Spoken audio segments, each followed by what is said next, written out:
So today I'll be reviewing Pokemon Journeys episode 89, Dialga Palkia, the Space-Time Cataclysm. It's been 2 weeks since the last episode, but now we're back with the winter special with lots of things happening. So getting right into it, the episode starts off with us seeing Dialga and Palkia who meet and start clashing, which causes a bunch of portals to open up. Then we see the alternate version of Team Rocket who says that every Pokemon will belong to them, and behind them we see the red chain and 2 rings that look like the ones that Arceus has. After that we switch over to Dawn, who is practicing for a contest, and she gets on Piplup for slacking off, which I thought was hilarious. Then Piplup goes running off and gets taken away by the alternate Dawn. This leads to Dawn calling Ash for help, and all of them going to Sinnoh to help Dawn out. When they get there, Ash gives her some croquettes and they talk about Dawn's counterpart, and I like how Goh and Chloe brought up that they meant Chloe's counterpart recently, and how there's 3 identical versions of everyone out there, which is somewhat foreshadowing for what's to come later. And I really like how they tied this into one of the previous episodes, even though it wasn't directly related. Something else I appreciate is when Ash mentioned the ultra wormholes like the ones in Alola.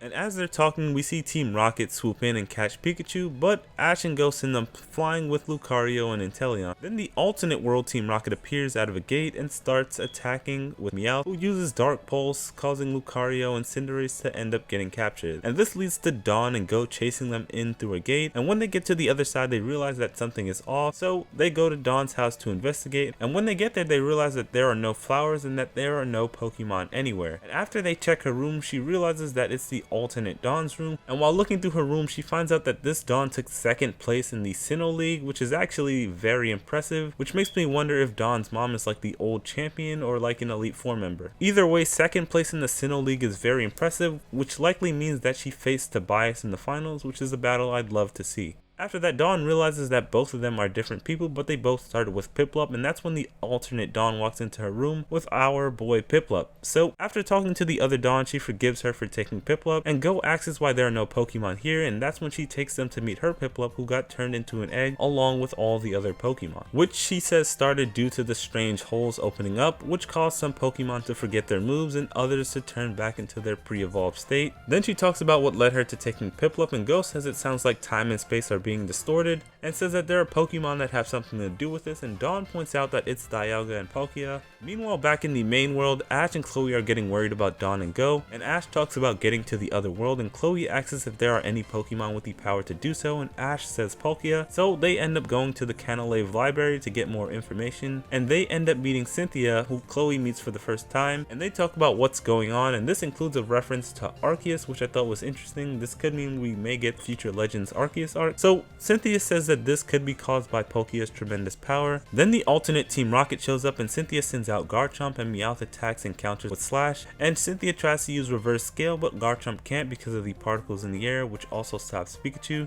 But before they can capture them, Cynthia sends out Kommo-o to stop them, which I thought was pretty cool since Cynthia has a sync pair, I believe, with Kommo-o and Pokemon Masters, and it's cool that they made that canon. So this forces them to retreat, and Ash and Chloe follow them into the other world, and like Dawn and Goh, they also notice that there are no flowers or Pokemon around, and Chloe starts to worry about getting back, but Ash stays positive and says to just look around for Dawn and Goh. And as he's trying to ask for help, he runs into his counterpart, and that's where the episode ends. So this was a pretty good episode. They did a good job setting up the plot and transitioning through the story. When it comes to what I want to talk about, there are a few things that I want to mention in this review.